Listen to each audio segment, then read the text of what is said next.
qui est un élément indispensable de la domination. Un thème que beaucoup n'aiment pas. Oui, une thématique qui fait peur, qui effraie, qui fait fuir l'Église souvent aussi. Parce que certains, et ne pas dire tous, ont un regard particulier sur ce thème. Et donc ce dimanche, nous allons échanger autour du thème la puissance de la souffrance. Il n'y a pas d'élévation sans souffrance. Amen. La souffrance aux yeux des hommes est appréciée dans sa dimension matérielle, est appréciée dans sa dimension factuelle. Certains voient la souffrance et se contentent simplement des effets naturels de la souffrance.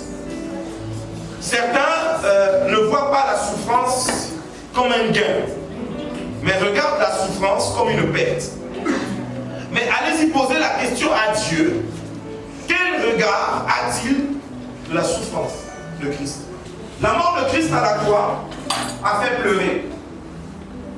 La mort de Christ a plongé ses contemporains dans une tristesse profonde, a plongé ses amis dans une lamentation terrible.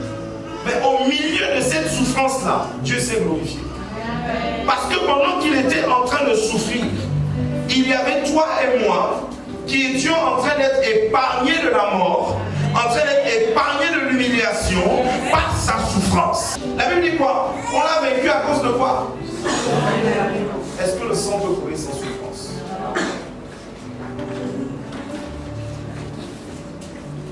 Est-ce que le sang peut couler sans souffrance? Alors je vais t'amener à faire avec moi un petit voyage. Et pour commencer, j'ai envie de te dire, Christ a souffert, il a souffert avec toi. Mais il n'a pas fait que souffrir, il a souffert et il est mort. Et il n'a pas fait que mourir, il est ressuscité d'entre les morts. Et quand il est ressuscité d'entre les morts, c'est pour que toi et moi nous ayons la victoire. Alors on devrait t'appeler bienheureux, bienheureuse, parce que quelqu'un a souffert pour toi. Et sa souffrance t'a exposé à la restauration et à la résurrection. J'étais choqué d'apprendre que Christ, son sang n'a pas seulement coulé à la croix. Nous avons été habitués et formatés à présenter le sang de Jésus qui a coulé à la croix. Sauf qu'à la lumière des Saintes Écritures, son sang n'a pas seulement coulé à la croix. Son sang a coulé à plusieurs reprises et chaque fois que le sang de Jésus coulait, chaque endroit blessé sur le corps de Jésus revêt une portée prophétique, revêt des enseignements mystiques, revêt des attributs de pouvoir terribles, afin que nous puissions, au milieu de nos souffrances, expérimenter la gloire de Dieu. Luc, chapitre 2, verset 21. Et c'est la première fois que le sang de Jésus coule. Lisons ensemble, 1, 2, 3.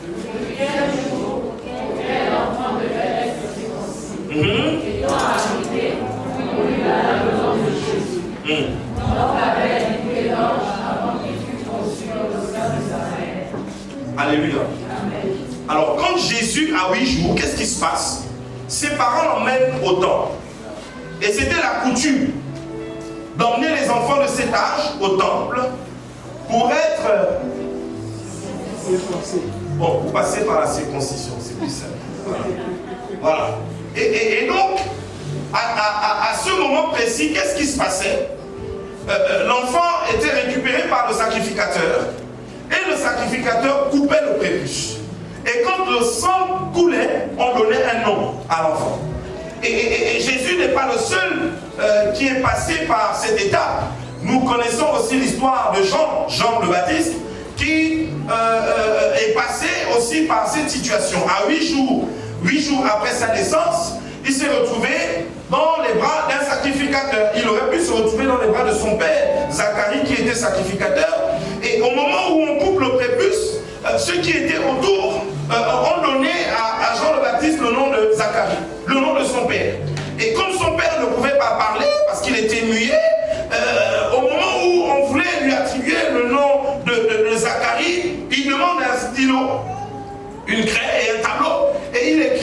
s'appellera Jean. J'ai envie de te dire que la première fois que le sang de Jésus a coulé pour la circoncision, c'est à cette étape-là que la souffrance nous emmène dans une dimension où nous allons à la rencontre de notre réelle identité. La souffrance, premièrement, vient pour révéler ton identité. Ils ont voulu lui donner le nom de son père parce qu'ils ont voulu coller à sa destinée la destinée de son père. Ils ont voulu coller à sa destinée les échecs de son père, les réussites de son père. Mais au moment de la souffrance, la première souffrance où le sang a coulé, c'est à ce moment qu'on lui a dit non, non, non, non, non, non, non, non, non, non, non, non, non, non, non, tu n'es pas ton père, tu n'es pas les expériences de ton père, tu es unique en ton genre, c'est toi qui expérimentes la souffrance, c'est toi qui dois avoir une identité réelle et propre à toi. J'ai envie de te dire que le but de la souffrance, premièrement, n'est pas seulement de te lamenter, n'est pas seulement de te faire pleurer, n'est pas seulement de te plonger dans l'humiliation, mais la souffrance t'amène à te connaître toi-même. Il y a une partie de toi que tu ne connaîtras pas si tu n'es pas entré dans une atmosphère de souffrance. Il y a une dimension de toi à laquelle tu n'auras jamais accès si tu n'as pas la capacité de lire dans une atmosphère de souffrance. Plusieurs d'entre vous, vous avez un regard trop bombardé de la souffrance. J'ai envie de te dire que toutes les souffrances ne viennent pas du diable. Toutes les souffrances ne viennent pas des démons. Donc il y a des choses que tu dois savoir. Il y a des dimensions que tu dois découvrir seulement quand tu rentres dans une atmosphère de souffrance. Et Jésus est arrivé sans nom. Il avait un nom révélé, mais il avait besoin que ce nom soit authentifié aux yeux de tous. Mais quand il est passé par la circoncision, Joseph n'a pas eu besoin de dire le nom. Marie n'a pas eu besoin d'annoncer le nom. Par révélation, on lui a dit, toi tu t'appelles Jésus. J'ai envie de te dire qu'il y a des atmosphères de souffrance où les gens n'auront pas besoin d'attendre que tu leur dises qui tu es. Mais par révélation, ils diront, elle a dépassé cette épreuve, on doit l'appeler digne. Il a dépassé cet obstacle, on doit l'appeler prospère. Il a dépassé cette humiliation, on doit l'appeler mystérieux. Pendant que toi tu attends que certains viennent reconnaître ta dimension parce que tu as dit je suis, Dieu attend que tu le rencontres dans une atmosphère de circoncision afin d'avoir accès à la révélation de qui tu es. Plusieurs d'entre vous, vous ne seriez pas ce que vous êtes aujourd'hui si vous n'étiez pas passé par cette humiliation. Certains, tu dois même dire merci à ton ancien employeur. Tu dois lui dire merci de m'avoir licencié. Parce que quand tu m'as viré là, tu venais de créer un opérateur économique en paix. Pendant longtemps, j'étais un salarié. Mais quand tu m'as viré, je ne me contentais plus d'un salaire, mais je devenais un créateur de richesse. Si ta souffrance révèle ton identité, ça veut dire que dans les atmosphères de souffrance, arrête de perdre le temps. Ça veut dire que dans les atmosphères de souffrance, sois sensible à la voix de l'esprit. C'est à ce moment où Dieu te parle. C'est à ce moment où tout parle. Où les éléments visibles parlent, mais où les éléments invisibles aussi parlent.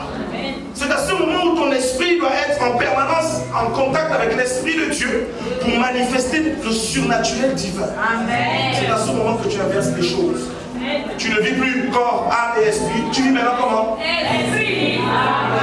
Parce que ce que tu fais, c'est que ton esprit entre en contact avec l'esprit de Dieu.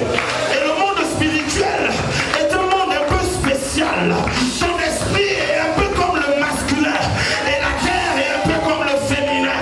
En fait, ton esprit récupère la semence divine et la semence divine entre en contact avec la terre et la terre enfante ton miracle et ta révélation. Église, soyons mystiques. Je te dis église.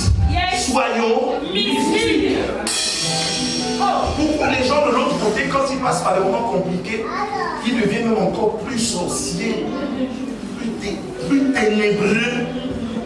Ils deviennent encore plus démoniaques. Parce qu'ils ont compris que dans les atmosphères de souffrance, c'est là où on tire toutes les informations surnaturelles. Amen. Toi, quand tu es dans les atmosphères de souffrance, tu changes d'église.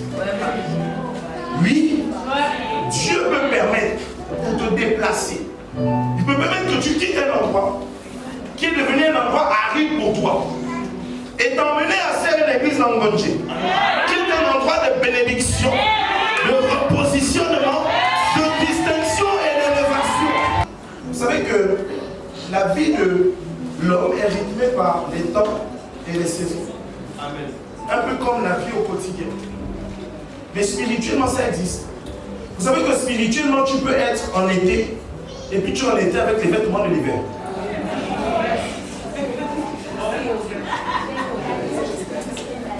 C'est-à-dire la saison est belle. Tous ceux qui sont autour de toi, ils sont bronzés. Tous ceux qui sont autour de toi sont contents parce que le temps est beau. Bon, quand je dis l'été, peut-être tu ne comprends pas. La saison sèche. Et spirituellement, c'est comme ça. Il est en saison sèche. Mais en saison sèche, il n'a pas de vêtements appropriés à la saison sèche. Ça fait que tu es dans la bonne saison, mais parce que tu as le mauvais vêtement, tu expérimentes, tu vis mal ta vie dans la bonne saison. Simplement parce que tu as le mauvais.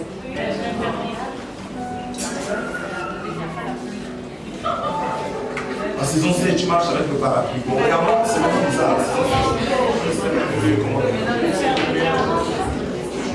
Vous comprenez un peu de quoi on parle. Donc, premièrement, quand la souffrance arrive, tu ne peux pas réagir comme les païens. Amen. Ou comme les incirconcis. Tu commences à crier, pleurer, t'asseoir et te dire qu'est-ce qu'il y a de moi? Quelle est la dimension de moi que je ne connais pas jusqu'ici, mais que je vais apprendre à travers cette souffrance-là. Dis à celui qui est à côté de toi, apprends vite. Parce que plus vite tu apprends, mais plus vite tu sors de la souffrance. Dis que toi, pendant que tu es dans le feu, le bombardement mystique, Dieu t'attend et il attend que tu apprennes. Est-ce que tu sais aussi qu'au milieu de la souffrance, tu as la possibilité de renverser les malédictions transgénérationnelles? Même les malédictions que Dieu lui-même a annoncées. Amen. Luc, chapitre 22, verset 42. On a parlé premièrement de la circoncision. Deuxièmement, dis à celui qui est à côté de toi, les grumeaux de sang. Les grumeaux de sang. Lisons ensemble. 1, 2, 3, lisons.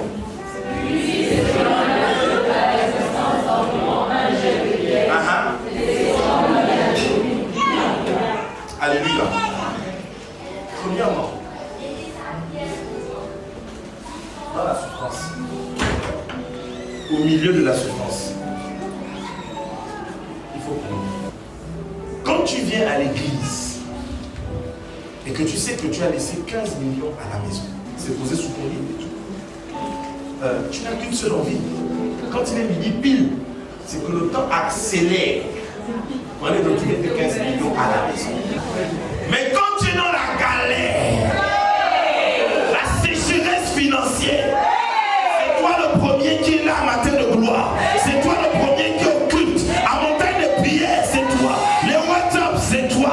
Les intercessions, c'est toi. Tu crées même les intercessions. Est-ce qu'on va prier les frères? Est-ce qu'on va prier les sœurs? Simplement parce que tu es dans la souffrance.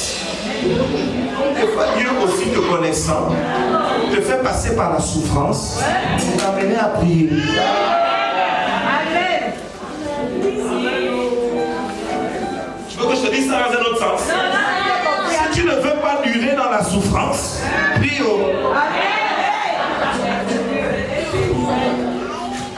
Dieu veut te parler. Il veut se révéler à toi.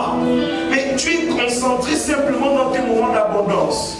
Demain, je dois être à Istanbul. Après, demain, je dois être à Washington. Après, quand j'arrive, je dois aller à la Pointe des Nids. après je dois faire ceci. À un moment donné, Dieu dit, bon, attends, j'envoie un peu, juste un peu de sécheresse, pour qu'ils reviennent un peu prier. Plusieurs d'entre vous, c'est des prières shawarma. Tu rentres à la maison, quand tu rentres à la maison, alléluia, amen, à toi l'oreille, la gloire. Tu dis même plus amen, tu vas se rendre. Donc parfois Dieu envoie la souffrance pour t'amener à prier. Maintenant, comme dans une atmosphère de souffrance, tu pries. Tu as la capacité d'agir et d'opérer au-delà des frontières et des limitations. Le texte que nous venons de lire nous parle de la distance qu'il a créée, une distance en s'appuyant sur un jet de pierre.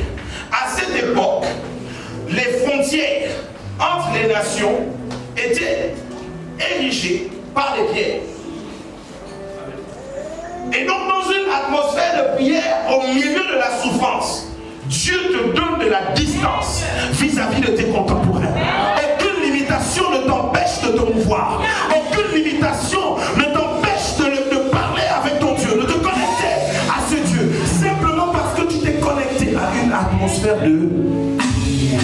Je suis en train de vous donner les clés que les mystiques appliquent, que tes chefs appliquent, que les hommes élevés en dignité appliquent. Ils vont vous dire que dans des moments compliqués, c'est dans ces moments-là qu'ils méditent plus. C'est dans ces moments-là qu'ils jeûnent plus. C'est dans ces moments-là qu'ils adorent plus. C'est dans ces moments-là qu'ils sacrifient plus. Il n'y a qu'à l'église où c'est dans les moments de souffrance qu'on sacrifie moins. Dans les moments de souffrance, toi tu fais directement le lien avec ta dimension. Non, Dieu comprend, il sait que j'ai des problèmes. Mais j'ai envie de te dire que ceux qui sont en compétition avec toi, c'est dans ces moments de souffrance-là qu'ils cherchent les semences. Amen. Qui cherchent les sacrifices.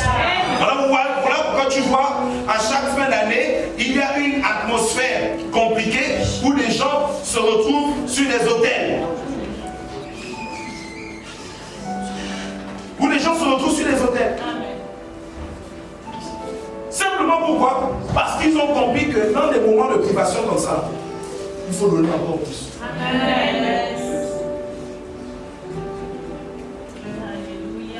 Vous m'entendez un peu? Amen. Maintenant, cette situation de prière, frère Yves, de Jésus, tu sais ce que ça a provoqué? Ça a provoqué des grumeaux de sang. Mettez le verset 44. Lisons ensemble, 1, 2, 3.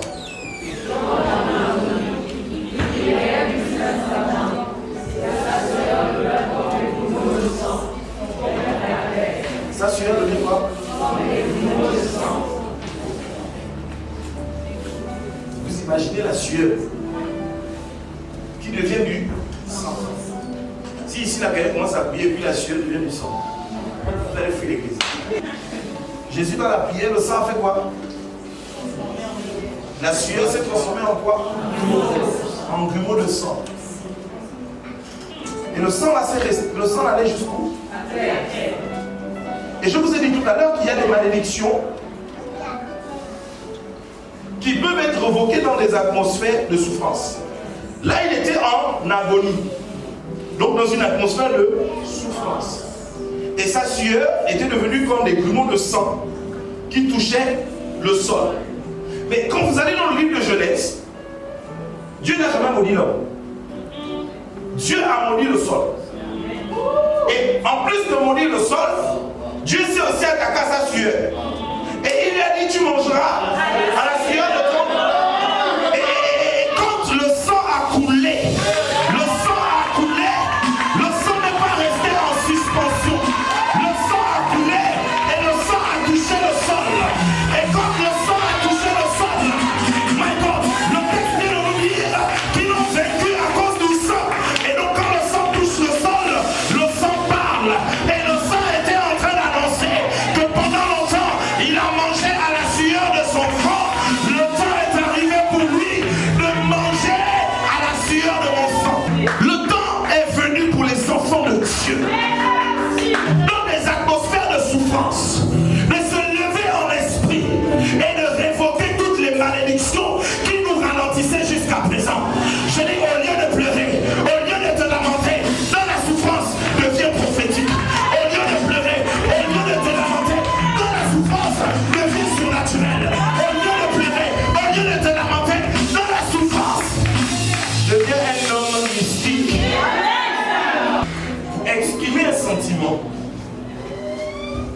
faut avoir une âme. N'est-ce pas? Donc quand toi tu pleures, parce que tu veux que Dieu exprime un sentiment, il faut avoir une âme. N'est-ce pas? Mais Dieu n'a pas d'âme. Dieu ne regarde pas à ton nombre de lamentations et tout le reste. Dieu regarde à son plan pour ta vie. Si dans son plan, tu dois passer par la souffrance là, tu vas crier, tu vas prier, tu vas monter, tu vas descendre. Lui, il s'en tient à son plan. Maintenant, si toi, tu veux bien naviguer au milieu de la souffrance, au milieu de ça là, ce que tu dois faire, c'est que tu dois apprendre. Amen. Vous comprenez? Amen. Donc j'ai dit que le sang a coulé à la circoncision, le sang a coulé à la prière, avant que Jésus ne soit posé sur la croix. Il est présenté, il a été flagellé. Au milieu de la souffrance, tu dois être courageux. Tu veux que je te chante? La Bible dit nous devons écraser les serpents, n'est-ce pas? Mais plus loin, vous avez des textes qui disent que vous saisirez les serpents. Il y a une dimension où tu écrases. Il y a une dimension où tu es courageux et tu saisis le serpent. Allez-y demander à Moïse, au milieu de sa souffrance au désert, il n'a pas écrasé le bâton. Il a attrapé le serpent. Il y a des dimensions au milieu de la tempête, au milieu de la souffrance. Tu dois saisir des choses qui manifestent la démonstration non seulement de ton courage, mais aussi de la puissance du Dieu qui t'inspire au moment où tu saisis les choses. Ecclésiaste, chapitre 7.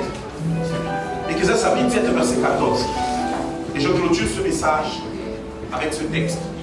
1, 2, 3, disons.